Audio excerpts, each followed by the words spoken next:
नमस्कार, सत श्री अकाल, वंदे मातरम। सत्य की बात में आज बात मुस्लिम उम्मा के चुम्मे की हो रही छिछालेदर की। बात यह भी होगी कि क्या भारत के पड़ोस में हिंद महासागर में जो ईरानी जहाज पर हमला हुआ है, क्या यह हमला भारत के लिए कोई बहुत बड़ा खतरा है। और बात इस पर भी कि क्या इजराइल और अमेरिका का गठबंधन ईरान से अब हारने वाला है।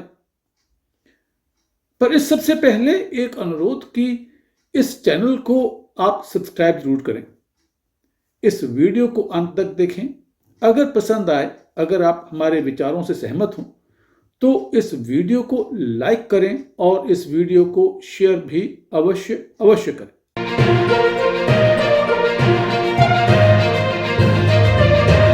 तो दोस्तों, बात सबसे पहले मुस्लिम उम्मा की हो रही छिछालेदर की। वो इसलिए कि बड़ी बड़ी ढींगे मारी जाती थी इस मुस्लिम उम्मा को लेकर, बाकी दुनिया में जरा कम और हमारे देश के अंदर बहुत ज्यादा। अरे डर के रहो, बच के रहो। एक तो नहीं, पूरे 57 मुस्लिम देश हैं दुनिया में।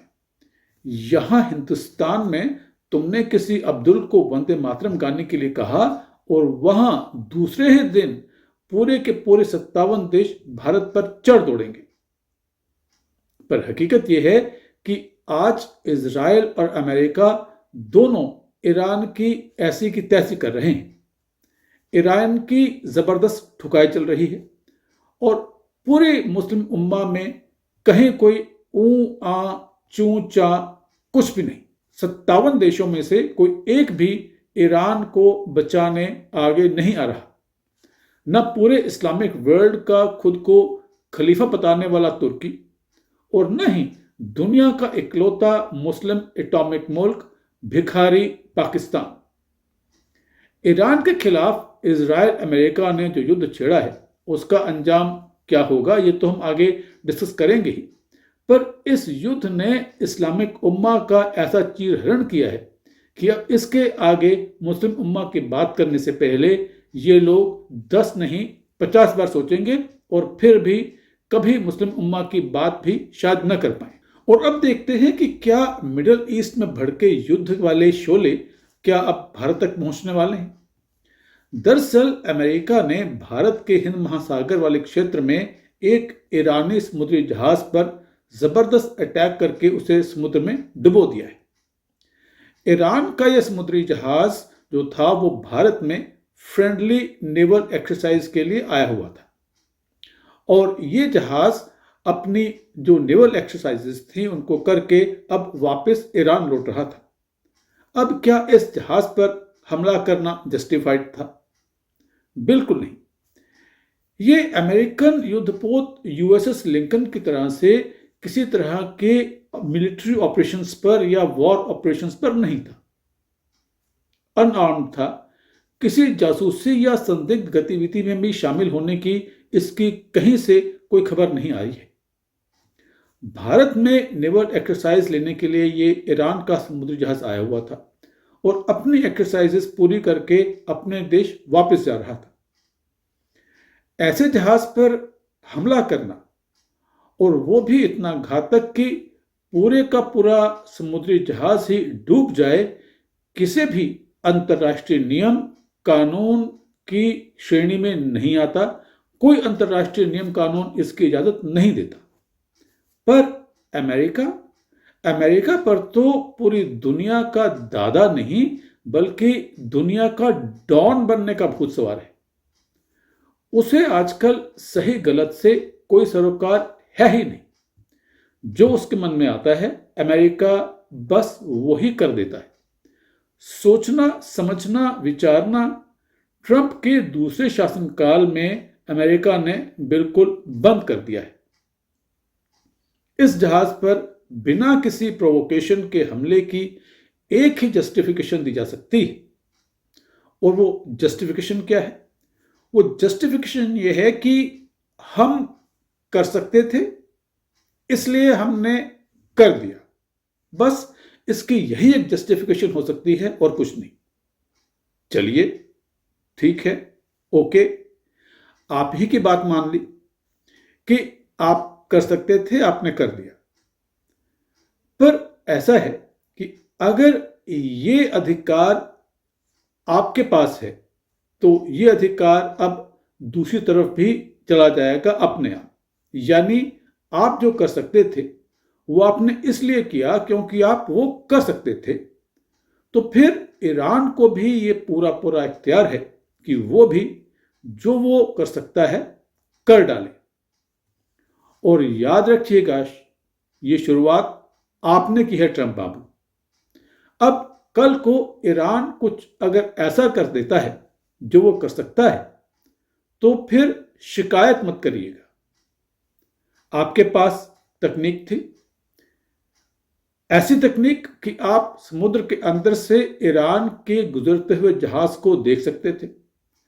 आपके पास उच्च कोटि का टॉर्पीडो था। आपने पानी के भीतर से उस जहाज को निशाने पर लिया और बूम, उड़ा दिया। ये आपकी स्पेशलिटी थी जिसका आप इस्तेमाल कर सकते थे और आपने वो इस्तेमाल कर दिया। अब ईरान की अल्टीमेट स्पेशलिटी क्या है? मिसाइलें और ड्रोन अब छोड़ दीजिए, मैं अल्टीमेट स्पेशलिटी की बात कर रहा हूं। अब आप ही ईरान को एक आतंकी देश कहते हैं। आप ही के मुताबिक ईरान हमास और हिजबुल्लाह जैसे आतंकी संगठनों को पालता है, पोसता है, हर तरह से उनको सपोर्ट करता है। तो अगर उसने ट्रंप बाबू आपके खिलाफ 11 सितंबर जैसा कुछ कर दिया तो फिर शोर मत मचाइएगा, क्योंकि ये शुरुआत ईरान ने नहीं, ट्रंप बाबू आपने की है। मैं यहां यह साफ कर दूं कि मैं न तो ईरान का समर्थक हूं, न ही खमनई का, और न ही 11 सितंबर जैसी किसी भी घटना का किसी भी तरह से समर्थन करता हूं। मैं विरोधी हूं डबल स्टैंडर्ड्स का, कि किसी देश के लिए कानून, नियम, अधिकार कुछ और किसी दूसरे देश के लिए नियम, कानून, अधिकार कुछ और। ये जो डबल स्टैंडर्ड्स हैं ये कम से कम मुझे तो मंजूर नहीं। अगर everything is fair in love and war वाला नियम ही नियम कानून है असल में, तो फिर ये नियम कानून दोनों के लिए, किसी एक के लिए नहीं। अगर अमेरिका को कुछ भी करने का अधिकार है, कुछ भी मायने कुछ भी, तो फिर कुछ भी करने का अधिकार, कुछ का मतलब कुछ भी करने का अधिकार ईरान को भी देना पड़ेगा।